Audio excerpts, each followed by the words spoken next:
अस्सलाम वालेकुम, ज़मा नाम डॉक्टर सईदा है और ज़ curative section directorate general health services के डायरेक्टर क्यूरेटिव यमा कुम जे कि मुंग ओस वलार यू दा ऑक्सीजन प्रोडक्शन प्लांट थे और दा से ऑक्सीजन प्रोडक्शन प्लांट द दूना कैपेसिटी दा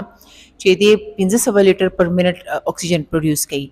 और दा प्लांट पूरा पाकिस्तान की 15 जोड़ शुवी दी और खैबर पख्तूनख्वा के यूनिसेफ कोलैबोरेशन से दुआ जोड़ शुवी दी यो बचार सदी के दे वुमेन चिल्ड्रन हॉस्पिटल और यो एबटाबाद के दे دې پلانټ ټولو کې خبره دا ده چې مخکې په سرکاري هسپتالونو کې موږ په پیسو باندې اکسیجن اخیستلو خو دې پلانټ چې کله د یونیسف په کولیبریشن کې هیلث ډپارټمنټ او حکومت د روټس کې خودلو بنیاد کې خودلو خو دې کانسپټ یو چې یو د پیسې بچت کیږي او بڑا یو وی کنټینیوس لګاتار سپلای وی د اکسیجن د مریضانو لپاره और दस हस्पताल چې کوم د اوس 200 بیډ هسپتال چې دلته کنټینیوس اکسیجن سپلای په دې پلانټ په وجه کېږي لګیا دی دونا کیپیسټي دا یعنی کې دونا زیات اکسیجن پروډکشن کوي چې د هسپتال نه علاوه په ډیسټریکټ 400 کې نور سرکاري هسپتال او پرایویټ هسپتال ته هم دا اکسیجن ورکول شو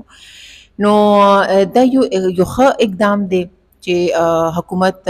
د یونیسف سره په کولیبریشن کې په یوزي سوچ کړو او شروع شو او دې په سټاپ نه دی دا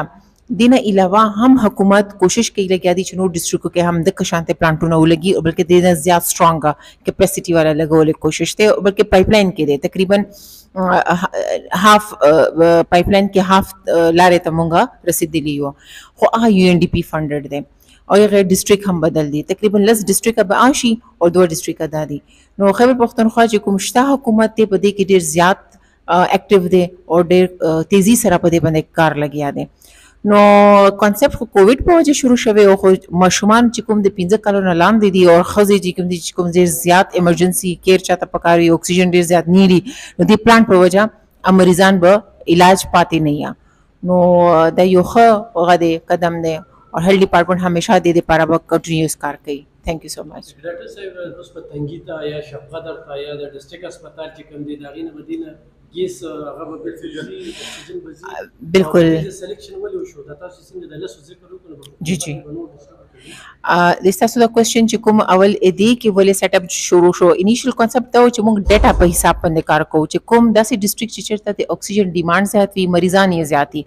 نمونیا کیسز زیات دي داسې ماشومان چې 15 کالو نه لاندې او نمونیا یې او هغه په وجه هغه مورټالټي زیاته ده موربیډیټي هم زیاته ده موږ یو سیستم دی ډي ایچ آی ایس سیستم دی پکې ډیټا کلیکټ کیږي د ټول کې پینا په ډیټا مطابق پېښور اولي نمبر باندې او چې د نمونیا کیسز ډیر زیات وو بیا 400 دویم نمبر باندې دغه سه دریم نمبر باندې اپټاباد وو په ډیټا په حساب سره موږ د ډیسټریکټ سلیکټ کړو او د هسپتال هم سلیکټ کړو په نه پس تاسو دویم کوېسچن چې کوم چې نور ضلعو ته بسنګ زی نور ضلعو هم دغه کا طریقه کار د ډي ایچ آی ایس سیستم چې کله ډیټا راځي د نمونیا سونه کیسز دي او دا ډیټا سرکاري زموږ ډایریکټریټ ته راځي هغه حساب سره چې کوم زیات ډیسټریکټ دی او زیات کیسز دي هغه مطابق موږ د ډیسټریکټو کې اکسیجن پلانټس لګاو او هغه چې کوم ډونر ایجنسی دی دا هغه یو ان ډی پی دا د یونیسف سپورټډ دی او هغه یو ان ډی پی دی هغه 15 پلانټس دي موږ ورته ریکوست کړی دی یو ان ډی پی ته چې موږ ته 15 ډیسټریکټ نه بجای تاسو موږ ته لس ډیسټریکټ فیسیلیټیټ کې راته او دا یا کیسه موږ په پروسس کې دا هاف موږ رسیدلی یعنی کې دوه ډیسټریکټ دوی یا کار د سی ان ډبلیو والا کنسټرکشن کار هم شروع شوی دی پلانټس هم رسیدلی دي دو لوور دیر شو او دوی مسوات شو